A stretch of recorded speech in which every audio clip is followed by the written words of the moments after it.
Right, we are recording. Chapter 12. Yeah, it's cold again. And hopefully I can keep this one short because I'd like to get some other things done tonight. Um, okay, so we finally get it. Saying it. I was so happy to see it. Should have been said earlier. But, if not for his dreams, he'd withdraw from the Order today. Now, the Lost 20 would be the Lost 21. Let the scandal come, it would destroy their lives, not their real lives. It would destroy only the lives that they'd had before each other. Those separate years that now meant nothing at all. Finally! Sorry, I've been saying for a while, I want Anakin to make that decision. Should have been a while ago. Or at least he should have been having that feeling. But now it makes sense that there's more point now, because he wants to just be a husband and father. And it's like he is willing to give up the Jedi for that. And that is right at the beginning. As is something else that kind of funny. Because of something I learned, or a story I heard many years ago. So it mentions that Padme has told the MD, the medical droid, that would take care of her and knows about her being pregnant, that she doesn't want to know the sex of the baby. Okay, that's fine. And it even is like, she takes Anakin's flesh hand, puts it on her belly to feel some of the kicking, and she says that by her motherly intuition, she believes it's a boy.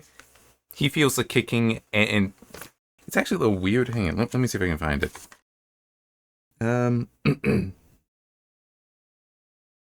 With a kick that hard, definitely a girl. I'm not sure why he would necessarily think that, but on the one hand, I find this tiresome because there have actually been other examples of this throughout the story, where it's like, yes, we know it's twins. We know what actually ends up happening here. You don't need to be like beating us over the head with, oh, do you know what's going to happen? Yes, we know.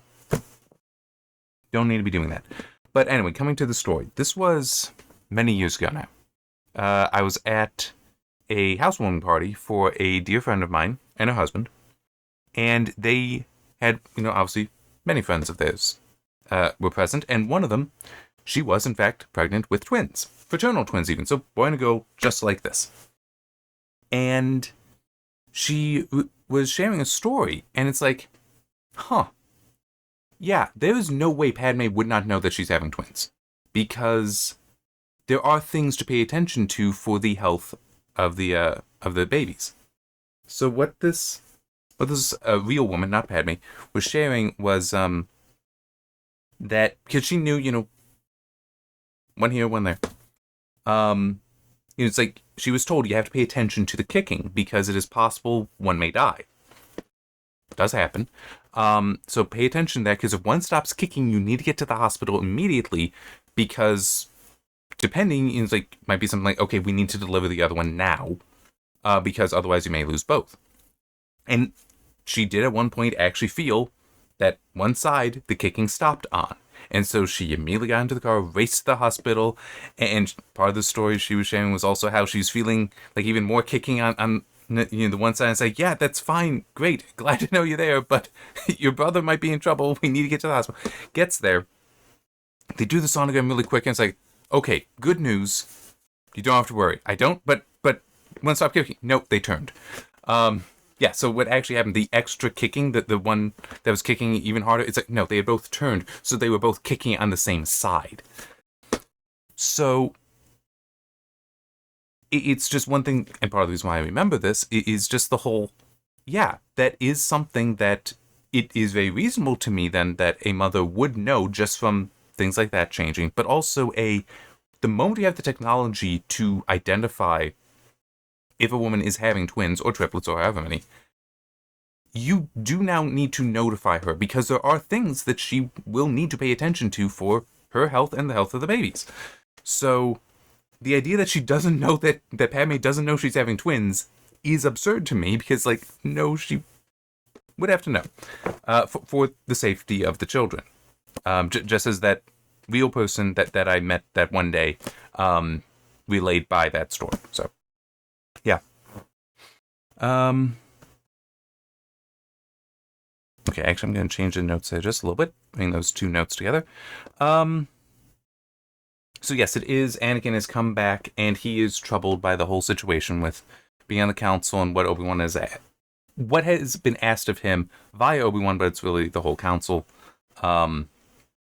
to observe Palpatine and those around him. And so he's very troubled and is now talking with Padme without naming that specifically, but it's clear his stress is there.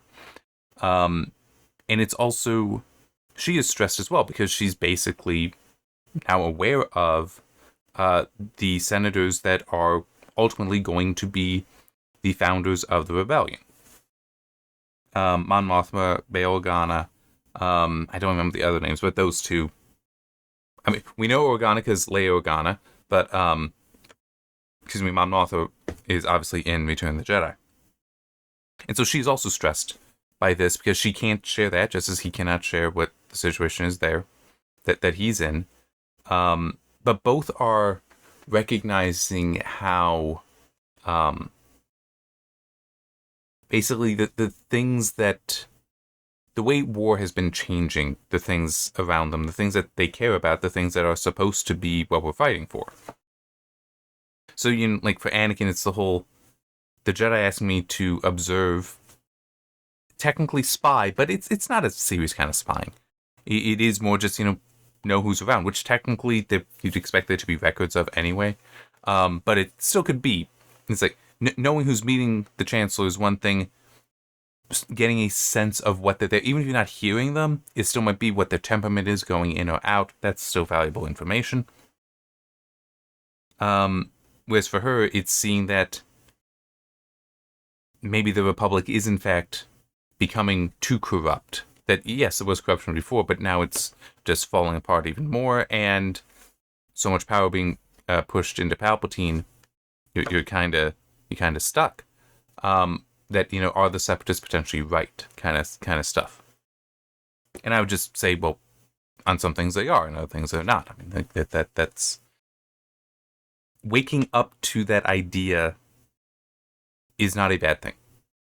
But it is an interesting moment there. It's more than a moment, those two talking. But here's what it kind of ends on. Okay, yes.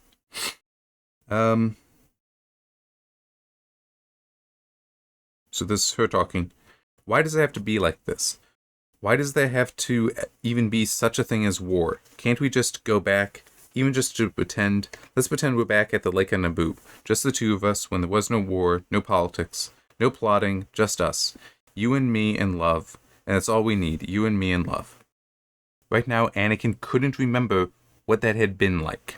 I have to go, he said. The Chancellor is waiting. So, I feel it's a little bit overdone, but really a lot, and I don't remember now, my mind is still got a little bit of a headache. So I don't remember if I had already said this, but it was also, especially getting close to the end of that section, was very much Anakin feeling the stress of everything on him, and is just venting about that with her. She also has her own stresses, but yeah, it's mainly about that, how all these things around him seem to be collapsing, and he is being asked to basically be in the middle and potentially even assist in accelerating the collapse of those things, that the Jedi shouldn't really be asking him to do what they've asked him to do. That's how he feels. I think there's an argument that it's not completely inappropriate, but he feels it's wrong. That's what matters for him. And also, I think he understands her points as well, that Palpatine, while he does believe him to be a good man, he does have way too much power. And he just feels caught in the middle. The Republic is collapsing from what it should be, the Jedi are collapsing from what it should be, and he's stuck in the middle, and he's just very stressed. So it does, then get to that moment of the whole, she just wants to run away from it all. Or even for a moment. And he's like, I can't even remember what it is to be outside of this. I mean, it is a nice moment there to give him and help capture the pain he is in. And it also prompted me... Okay, technically, it comes up a little later. At least I think it did. Oh, no, it is actually right around this. I was looking down, it was actually right above it. it does seem like this author,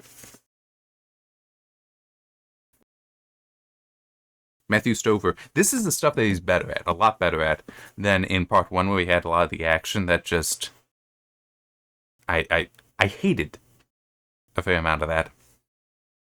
There's still issues here, don't get me wrong, in the second part, but it does definitely seem like he is much, much better at this than that. That being said, though, I would still rank this the lowest of the 6 so far. Like so far that I've read, because it's also, as I've said previously, that first part, I would have been tempted to just give up. And I'm sorry, if you lose somebody, you can't get them back. Like you can't have. I would never rank something better just because it ends well. Okay, if it was bad and then it ends well, it's like I'm not going to rank something better for that. I will acknowledge it, but I wouldn't say that. Yeah, you should read it and just get through the bad crap so you can get to the good stuff at the end. It's like, nope, no, not really. And because it is, some of it is to me bad. I'm like, there's some stuff like some television series where it's like, yeah, season 1, season 2 are kind of rocky, but it's like even with some of those, like I'm thinking Star Trek: The Next Generation. Yeah, kind of rough, kind of rocky, but there's still some good stuff there, even in the beginning. And then it gets really good. Stargate SG-1 is also an example of that, where it starts off kind of rocky, but it does get very good. But even at the start, there's still good stuff there. There's still good stuff there. So, anyhow, moving on. Okay, so now we get to Anakin and Grievous. Anakin and Sidious at the. Anakin and Palpatine. Wow. Been one of those weeks. Anyway, we get to them at the opera. Well, at the ballet. Which it does actually say is a Mon Calamari ballet. Which explains why it's a floating ball of water. But anyway, they are talking. Palpatine suggests it should be Anakin that goes after Grievous, and even is like, I will tell the council that it is my recommendation you be sent. And then just, oh yeah, you can just attend the council meetings via holoprojection. It's like, this is a manipulation by him. Like trying to show that I'm very confident in you. I believe you can do this. He already knows that it's going to be Obi-Wan. That is being sent. So does Anakin.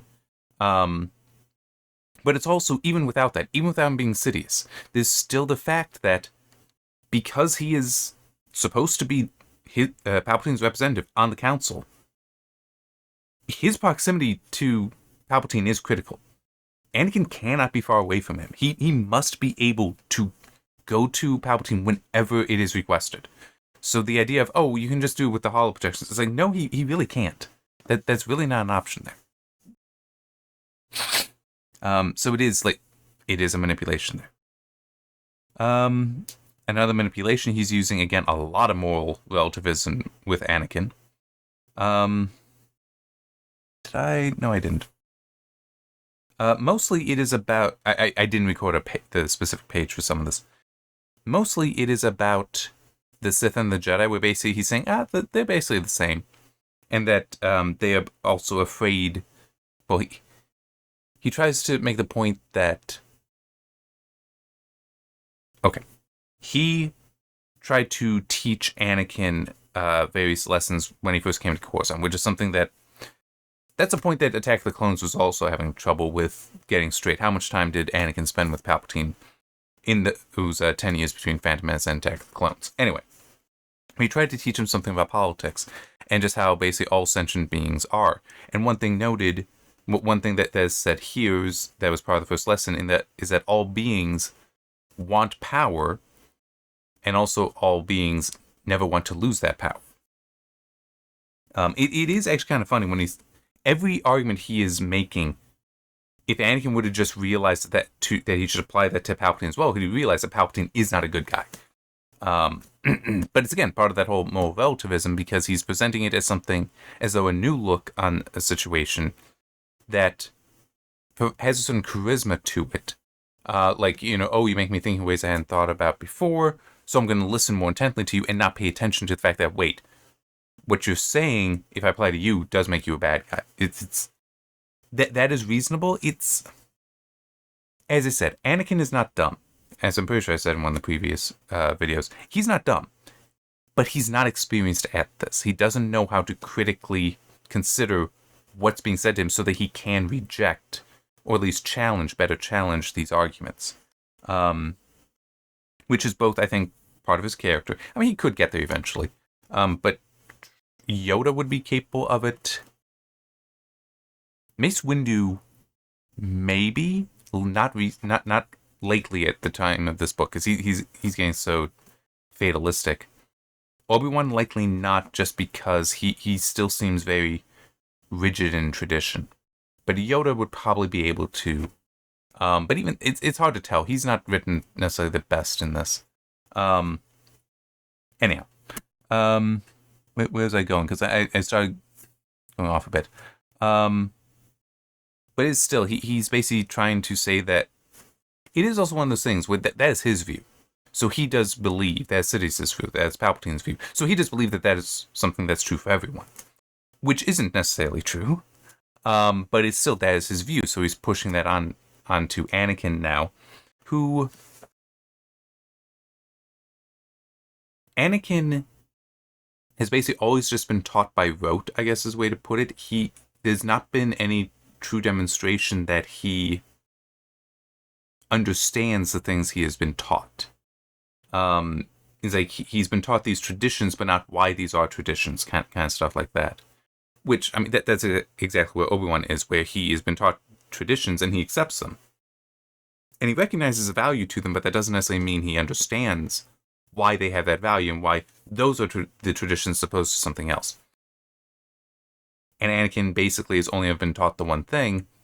He doesn't have the understanding, though, to fully get other aspects to it. So, hang on. I know I had a specific point I was going to there, but I've kind of lost it. I mean, that's why Palpatine is able to do the whole moral relativism thing with him, and is able to manipulate him because he can't think of it. And I can't think of what the actual point was I was trying to get to. Oh yeah. The whole and I have it and then I'm losing again. Palpatine having his view, believing that everyone thinks like him, essentially. That's what it was. That's right. And the Jedi also seem somewhat guilty of that, at least as far as they don't think past their tradition necessarily. At least that's how they're kind of being presented here. That's certainly how all Anakin knows. But it's still a weakness to Palpatine. But it's still enabling him to, because it's so different, it can mesmerize Anakin to a degree. Anyway, I want to move on from that. Well, I'm not actually moving that far on, but like getting away from the more relativism stuff. Although actually some of what is here is it does continue with that. So Palpatine tries to argue that the Sith are more powerful, which technically would not be true. But anyway, because they allow themselves to feel everything, while the Jedi just cut off passion. Well, they cut off passion at least. So this is again a kind of moral relativism, because and it's part of the whole. Palpatine's trying to argue that the Sith are evil only by the Jedi point of view. Classic kind of moral relativism that basically there's no such thing as objective good. There's no such thing as objective evil. It all depends on how you look at it. This is false. And it also actually leads to one thing that's interesting that I had to add to this note.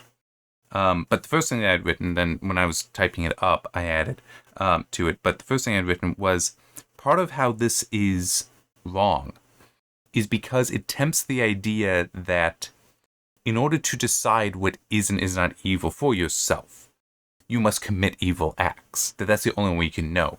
Like, if you had somebody that in order to learn if murder is evil must murder somebody, then do I really feel bad from having done that? It's like, that's not how that works. You can objectively just consider the fact that, well, ending somebody's life is kind of one of the ultimate harms you can commit against somebody. So, yes, it would be evil, it would be wrong, unless there is very exceptional justification for it. So, like, the defense of somebody else's life. That would be such a justification. Because then it is still, you're on the level of dealing with somebody's continued living. So, yeah, but it's like what Palpatine's describing there is basically, well, no, you need to do it to find out. And then the whole list of sins and evil acts and evil behaviors, you'd have to technically test all of them out to know, are they really bad? It's like, yeah, you don't necessarily need that.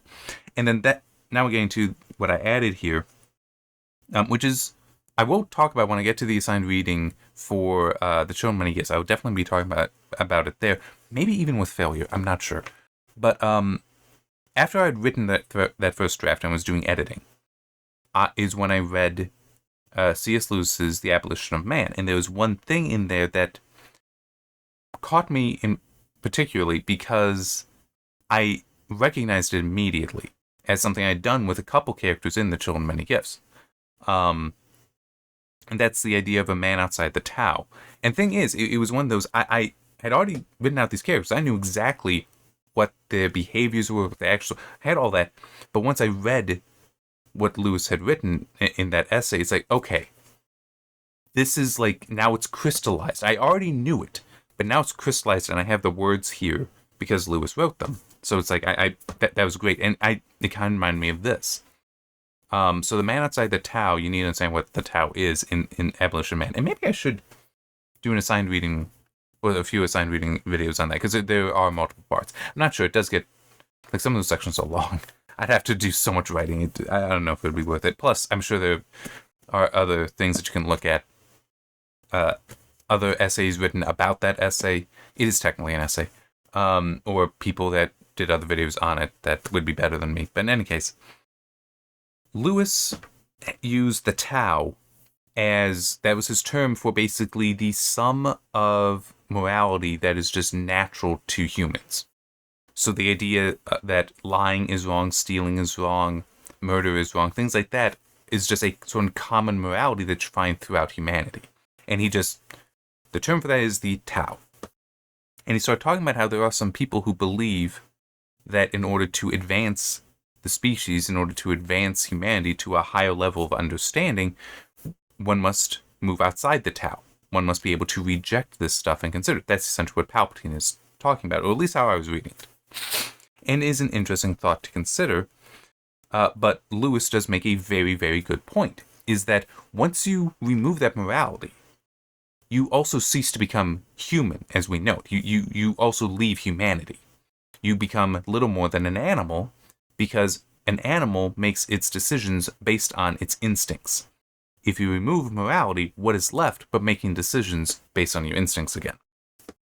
So it was a very interesting point that he was making there, that once you are free of morality, that turn it around a little bit, that may be clearer, that the morality and that common morality to humanity is part of what defines humanity, and therefore is part of what separates us from the animals. So to believe that you could step away from it would also be you are stepping away from humanity. And as I said, the way Palpatine is describing the Sith, it does kind of seem like the idea is to go back to just instincts, to be rid of morality beyond, well, the morality of others. It's just whatever you want to do, which again falls to your instincts. So it's actually you are back to being just an animal instead of being a human, or at least moral being, moral creature. That's not easy. Moral is not an easy word to say with my speech impediment. Isn't that fun? But yeah, no, that'll be a fun one when I do the assigned reading for the Children Many Gifts, because who the two characters are that are men outside the Tao and how they are quite different.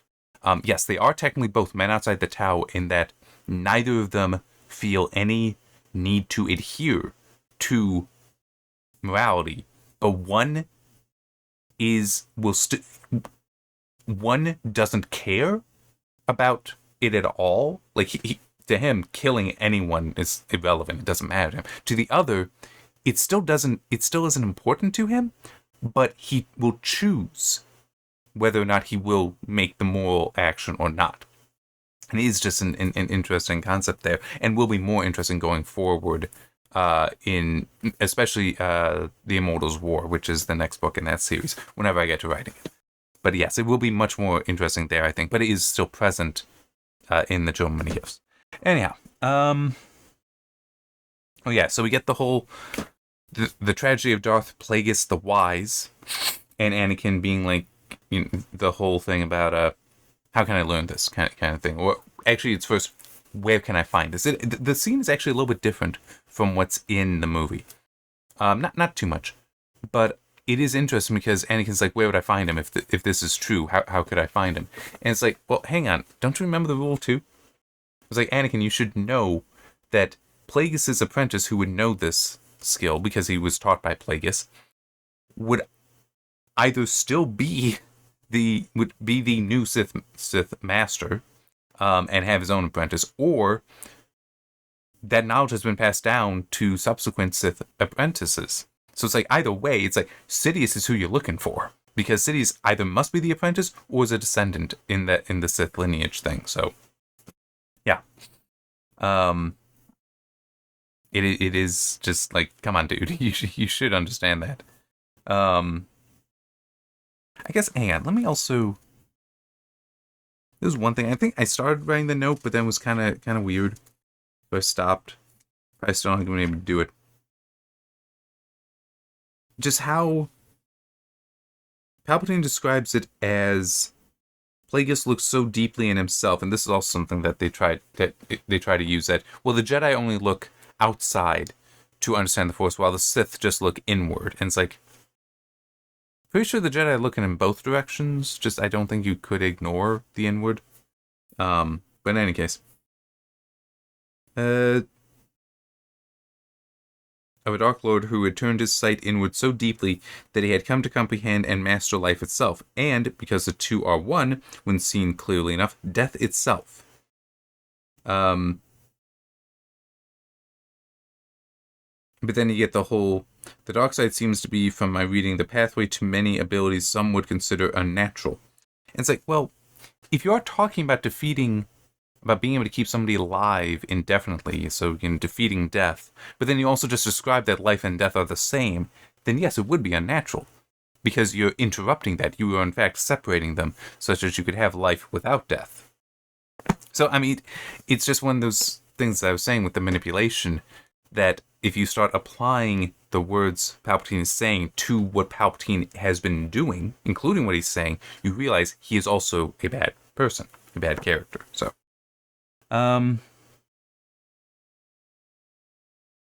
it then also got to the whole, I guess that is technically the answer. Why can't, because the whole, you can't learn, where can I learn this? Not from a Jedi. It's like, well, technically you can. They're still Force users. But I guess technically there's the whole, inward versus outward thing, but you'd still think that the Jedi would have to have comprehended this at some point. The relationship of the Force with life. Well, I mean, they're the ones who recognize that it is a Force from life, so the idea that it has some control there, they would have encountered this. But yes, they likely would reject it as far as, you can't meddle with life and death. That is wrong, because that is interfering with the balance of those two, which would be an aspect of the Force. One thing that did occur to me that's just kind of funny, and I actually might be able to keep this short, cool, is that what Palpatine's talking about here, what Plagueis in theory had figured out, was how to keep somebody living, so cutting away death. But then how this, in theory, ends, because it was in the, it's how the movie ends, but it's also apparently intact with the clones, it was set up the whole Force Ghost idea, which is to find, to defeat death by bringing somebody back from that, so they exist again. They're not alive again, but they have a presence again. It's just kind of funny how they technically do kind of sort of mirror each other, but you do see that that's never, that the Sith side, what Plagueis supposedly figured out, we never do see, or at least it doesn't seem like we do. Maybe we will. Like, what if Anakin does figure something out. That's how he's able to survive after he loses his limbs and basically is about to become Vader. The machine of Vader. Or that Palpatine is actually using it to keep him alive, so he still has this very powerful apprentice. Don't know. That's something that could end up being in the book. We'll see. But then you get the whole Force Ghost thing, which I never liked in the movie how it is. Hopefully it'll be better in the book. I doubt it. And that's nothing against the author. It's just I think it's such a dumb idea that I don't think you can rescue it. The idea that Yoda telling Obi-Wan about how Qui-Gon figured out how to do this. It's like how to be a Force Ghost. It's like, what? That this had to be some special learned skill, and it's so weird. It's like, nah. Let it just be a thing that can happen. It just isn't easy or whatever. I mean, not this. That has to be learned. I mean, it's just. Yeah. But it was technically set up in Attack of the Clones, because Yoda's like, wait a minute, when you die, you're supposed to just become one with the Force such that everything is mingled together. You don't have your personality anymore. How am I hearing Qui-Gon's voice? But it's like, you like really need to explain it, or it's just going to be a silly line where it's like, yeah, I'm not happy with that. And I think it might only be there for an attempt to explain why is it that we only ever see the 3 Force Ghosts in the original trilogy, and we don't see any in the prequel trilogy. But it's like just the 3. Obi-Wan, Yoda, and Anakin. I mean, I think that there would be nothing wrong with it just being that those are the only 3 that Luke had any connection to, so that's why he can only see those 3. Whereas in the prequel trilogy, in theory, yes, you could have them seeing others, but it's just who are they connected to? I mean, it's like I feel like that's good enough. Let it just be the way the Force is used in the original trilogy is better in general. It's just more of a mysticism, a spiritualism than what they try to do here. That feels like, well, we're going to go in this direction. Oh, wait, metachlorians is a dumb idea. Everyone's telling us that. Okay, then let's start trying to change it. But then we have to do this. Then we have to... Yeah. I guess there's one thing that it's... you have to grant that it is difficult to manage such plot lines across a bunch of stories. I mean, it's like I'm having to deal with that somewhat. But I try to keep the rules for the failure and... the Children of Gifts, ultimately also the Immortals War and the 4th book. It's just me writing it, not 3 different authors, all based on Luke's stories, but still, it's just me writing it. And the rules I have are fairly simple, so and also they don't have a 25,000 year legacy that's supposed to be there that would have to be dealt with. So there's that. And I only have one other story idea that would have a history in it, and that I do fully intend, even though I do see it as a trilogy. I would like write them all together, but it would be like 3 separate books. And just to, because I do like talking about Tolkien, Lord of the Rings is not a trilogy. It is actually a single book. It was just, I believe what I had seen was that it was separated into technically 6 books, not 3. There's actually 6. The publisher did that to help with sales, where it's like, that way, it's buying 6 books, smaller books, instead of 1 really large one. And, just give me a moment. Yeah, I just wanted to grab my fancy dancy illustrated. It's not that fancy dancy, I'm sure. It is a nice edition, don't get me wrong. But fancy dancy Lord of the Rings, which, yes, it is thick. So I can understand the whole separating it out. Why somebody would want to do that. Let me just see if I can find the table of contents for those names. Nope. But we do have book 1 that ends Flight to the Ford. Okay, so that's the arrival at Rivendell. Book 2, Many Meanings, then the Council of Elrond, going to the breaking of the Fellowship. So book 3 is the departure of Boromir. So that would be the putting his body on the raft. Book 3 goes up to the Palantir. The voice of Saruman and the Palantir. Okay, so that's that's also one thing about it is book 3 and book 4. Book 3 is just Aragorn, Legolas, and Gimli. Book 4 is you're following just Frodo and Sam. But technically they are happening like at the same time, more or less. But yeah, so the Palantir is when Pippin, yes, I believe it's Pippin, got the Palantir, and now he and Gandalf have to ride to Minas Tirith. Book 4 is the Taming of Smeagol, so that's after they Frodo and Sam encounter. Well, it's part of finding him. Then ends on the choices of Master Samwise, so that's when Sam actually took the vial, sting, and the One Ring for himself because he thought Frodo was dead, but ultimately we'll have to deal with that. Book 5, Minas Tirith, so that's the arrival of Gandalf there. Then the Black Gate opens is where that ends. So that is base when Aragorn has marched with the armies of man to outside the Black Gate and is about to be crushed by them, but it's the whole gambit to buy time. And then book 6, the Tower of Cirith Ungol, so that's Sam finding out Frodo is still alive, until the Grey Havens, the actual end of the story. So it's actually, book 6 is only like 3 or 4. I'm not sure. The Field of Cormelin, that might be also at the time of Aragorn and the armies facing Mordor. But yeah, no, it is in fact separated out into 6 books in there, but it is a single book. It's just like 6 main sections. So better book than than this. But yeah, just it was written as one that whenever I get to that one trilogy, I'll write it that way. I'd probably still they are intended to be separate books, so I would publish them as separate things, but I would be writing them all as one. All right, so just the last thing, which is just an interesting note, and the next chapter is going to be interesting to see how this goes, because this I don't believe is in the movie. It's been too long since I've watched Revenge of the Sith. We'll see.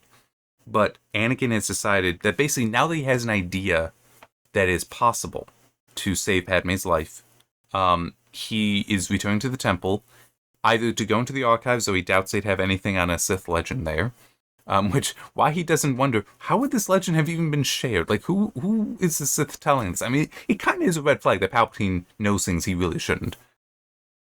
But he intends at least to go to the Jedi Temple and to take advantage of it being a nexus of Force energy because of its design, which I still think is a stupid idea, but it was set up for this payoff potentially that he will leverage it to look inside of himself to potentially gain this knowledge himself.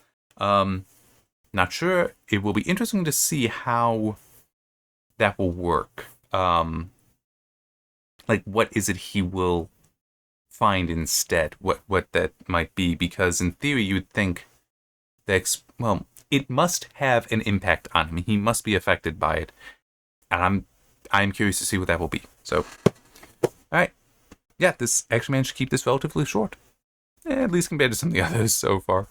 All right, see you next time.